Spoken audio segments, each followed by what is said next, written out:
Hello everyone, and welcome to Soccer 101. My name is Joe Lowery, and on this episode, we're asking and hopefully answering the question, why isn't the US Open Cup a big deal?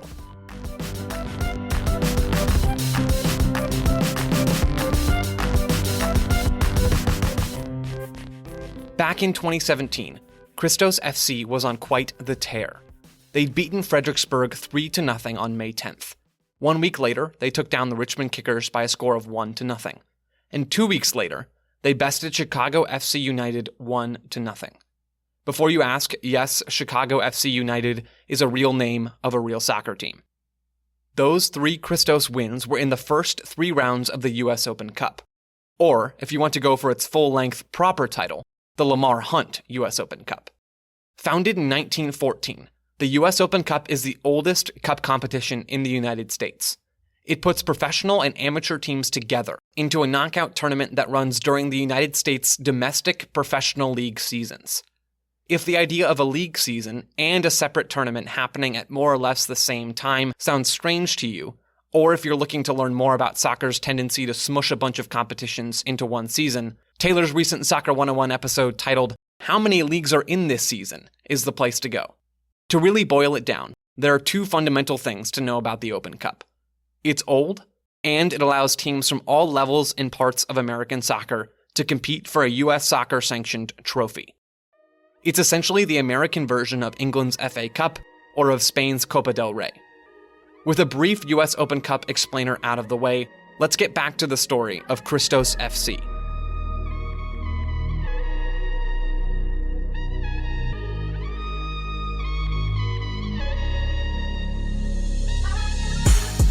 A 3-game winning streak in a knockout competition is a relatively impressive feat on its own. But when you're a Baltimore-based amateur team made up of players with other jobs who don't train during the week and don't game plan for upcoming opponents, it's a really, really impressive feat. Founded in 1997 and headquartered at a liquor store, Christos FC's wins in the first 3 rounds of the oldest cup competition in the United States captured real, genuine attention from people in the American sports space. It sounds like the beginning of a 30 for 30. What if I told you a soccer team sponsored by a liquor store that didn't practice or scout their opponents had the chance to beat a team that won a title? Christos FC, that's for Christos Discount Liquors in Glen Burnie, Maryland. Their victories over Frederiksberg, the Richmond Kickers, and Real Chicago FC United put Christos through to the 4th round of the 2017 US Open Cup, where they would take on a fellow Maryland area club, Major League Soccer's DC United. The difference in roster quality was stark. Christos FC had a handful of former professional and collegiate players on their roster, but DC United had real, current, practicing professional soccer players on their side. And yet, midway through the first half of their matchup, the differences between the professional level and the amateur level blurred, if only for a moment. In the 23rd minute of action at the Maryland Soccerplex, Christos central midfielder Mamadou Kanze stepped up to take a free kick from just outside the box. He connected with the ball with his left foot, got it up and over DC United's wall and into the back of the net. Kanze, who would look to hit it left-footed here.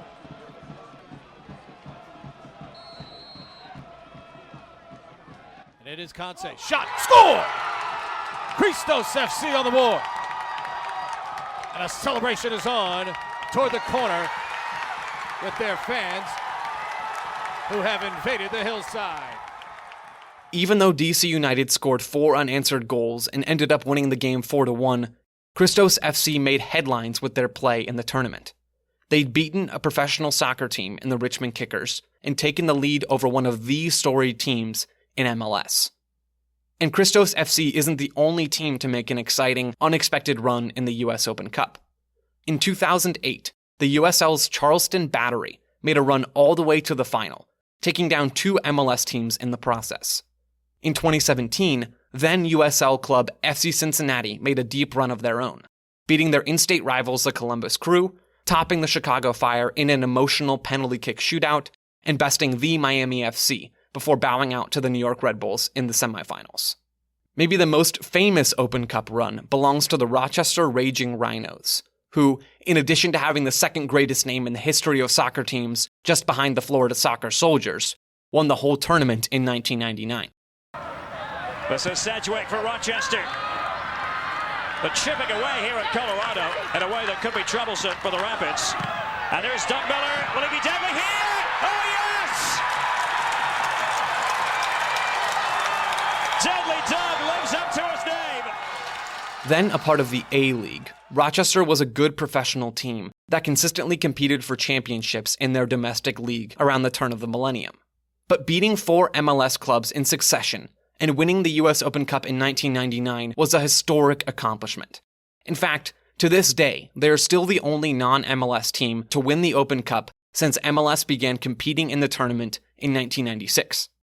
They don't happen all the time, but with Christos FC and at least a handful of others, there have been noteworthy upsets, fairy tale runs, and memorable moments in the US Open Cup's 100-plus year history.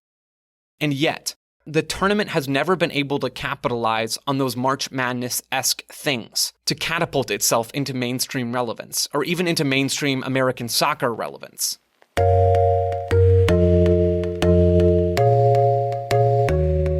The question is why? Why don't people talk about the US Open Cup? After doing some digging and a bit of thinking, I've come up with a number of reasons. For your listening convenience, and because I like organization, I've divided those reasons into 3 categories: situational reasons, motivational reasons, and structural reasons. So, with those 3 categories as our guide, let's figure out, or at least get closer to figuring out, why the Open Cup isn't a big deal. But first, today's episode of Soccer 101 is brought to you by ExpressVPN. Did you know that you can use ExpressVPN to unlock movies and shows that are only available in other countries? ExpressVPN unblocks content for you. They let you change your online location so you can control where you want sites to think you're located. All you have to do is open the app, select a location, tap one button to connect, and refresh the page to access thousands of new shows and movies. I mean, you can choose from almost 100 different countries. You can supercharge your Netflix subscription with way more content, like The Dark Knight and Brooklyn Nine-Nine on Canada Netflix. I mean, that's something I've done. I love Brooklyn Nine-Nine. You can also check in on Rick and Morty on France Netflix or The Fresh Prince of Bel-Air on Australia Netflix. This works with any streaming service: Hulu, BBC iPlayer, YouTube. If you're outside of the US, you can access the free streaming service Peacock. All you have to do is just change your location to the US. Why choose ExpressVPN over other VPNs? Well, it's simple. You can stream in HD no problem, no buffering, no lag. It's compatible with all of your devices, phones, laptops, media consoles, smart TVs, and more. Not only does it let you change your location, it also encrypts your data and lets you surf the web safely and anonymously. Go to expressvpn.com/soccer to get an extra 3 months of ExpressVPN for free. That's right, that's expressvpn.com/soccer for an extra 3 months of ExpressVPN for free. Thank you very much to ExpressVPN for sponsoring this episode of Soccer 101. Now, let's get into some of the problems that contribute to the US Open Cup's lack of recognition.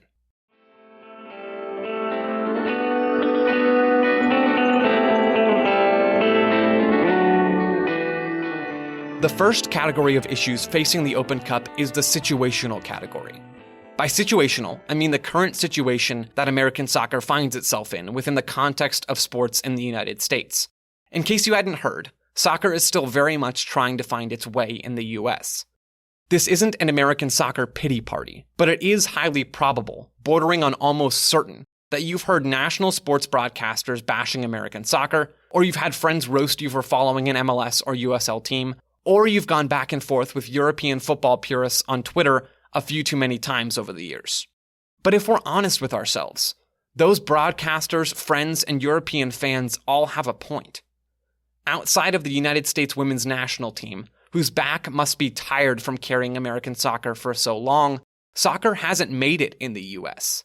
The United States men's national team is trying to figure itself out. MLS is too complicated, the quality of USL is hit and miss, and though it's growing, the NWSL is small. If the men's national team and the primary domestic professional leagues are still sorting themselves out, expecting a cup competition to rise to prominence is probably asking a bit too much. Specifically zooming in on MLS and USL for a second, because those leagues are very much still developing and aren't close to the level of, say, the English Premier League and the English Championship, having to play the extra fixtures that come with a mid-season cup competition can be a real challenge for teams with shallow rosters. In the FA Cup, for example, you see heavy lineup rotation from the top teams, but the quality of those top teams' rotated rosters is typically still pretty high. Many teams across MLS and USL simply don't have the roster-wide quality to play good soccer in a midweek cup game. That reality is slowly changing, but it hasn't changed yet. Another situational factor behind the US Open Cup's lack of widespread relevance is a straightforward one. The idea of a cup competition is foreign to the American sports fan. I talked a little bit about it in the intro. The whole tournament thing is easy to grasp. I mean, we do those all the time. But having a tournament run during the regular season, that's way more uncommon. As soccer continues to elevate itself within the American sports landscape, the US Open Cup will rise right along with it. And as that happens, the idea of a tournament that goes right along with the regular season will become at least slightly more normal.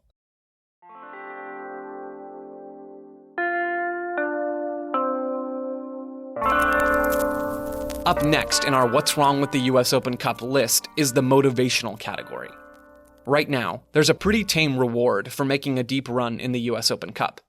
The champion gets $300,000 in prize money and a spot in the CONCACAF Champions League. As a quick aside, I love the CONCACAF Champions League as much as the next guy, but is playing a game on the road in El Salvador in February actually a reward? I'm not so sure. Anyway, after the winner grabs $300K in a Champions League spot, the Open Cup runner-up gets $100,000. Then, the clubs that advance the furthest from each of US Soccer's lower divisions get $25,000 apiece. In one sense, those are all large sums of money. I take any of those prizes in my bank account right now. But in another, much realer sense, those numbers aren't particularly large. The New England Revolution would barely be able to pay half of Diego Fagundez's 2019 salary with $100,000. And $300,000 wouldn't have even covered Miguel Ibarra's 2019 salary for Minnesota United. Then, if you think about splitting those monetary prizes up across a bunch of players and some staff members, you're really not dealing with a lot of dough. Money talks, and in the US Open Cup's case, it's probably not talking loud enough. At the end of the day, soccer is a business. Sure, there's something to be said for the whole play for the love of the game thing, but that only gets you so far. If you want players to go out there and do their absolute best to win games and create a consumable on-field product, a bigger pot of cash shining like a light at the end of the tunnel or distributed as a bonus after each victory would go a long way. I know this motivational problem isn't easy to solve. Money doesn't just appear out of thin air. Although that would be quite nice. Maybe look around you and make sure there's no floating money, just to be safe. At the moment, US Soccer budgets the Open Cup to break even, which means that it will take some outside help from a corporate sponsor to provide a necessary influx of cash. US Soccer is reportedly looking for a handy-dandy corporate sponsor, but much like money, sponsorships don't just appear out of thin air.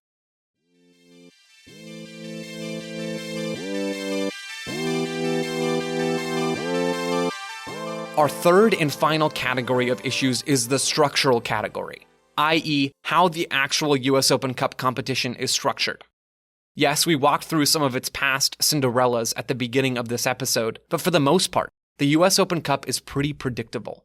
There's some chaos in the first round, as non-professional clubs take each other on.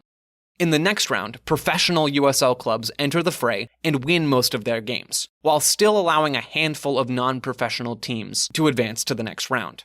Then in the fourth round, MLS teams hop in and largely knock everybody else out between that fourth round and the remaining few stages of the tournament.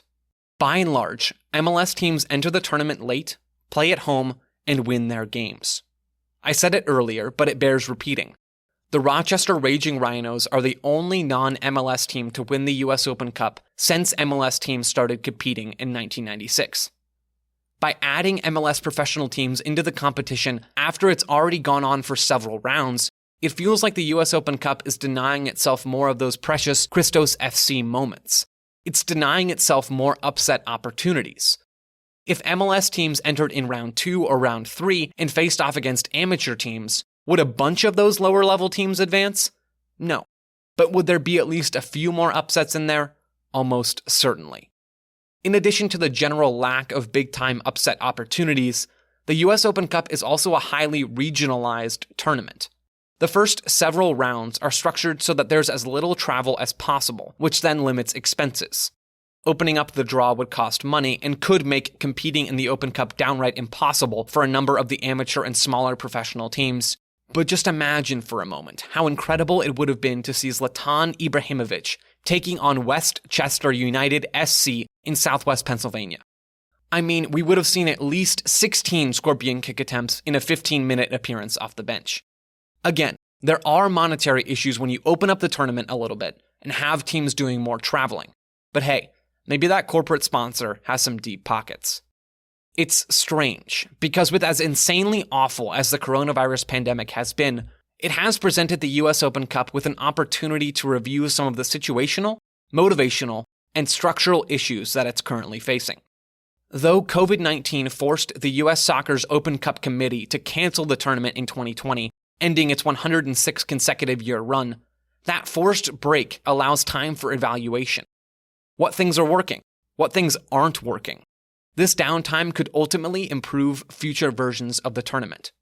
Still, from where we sit right now, between soccer standing in the general American sporting landscape, the foreign nature of a cup competition, a lack of suitable investment, and some structural obstacles, the US Open Cup has a ways to go before it will officially achieve big deal status.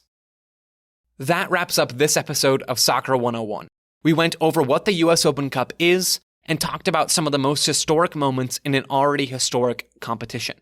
But mostly, we got to the bottom, or nearly to the bottom, of why the Open Cup isn't a huge deal. I've been Joe Lowery. Thanks for listening, everyone.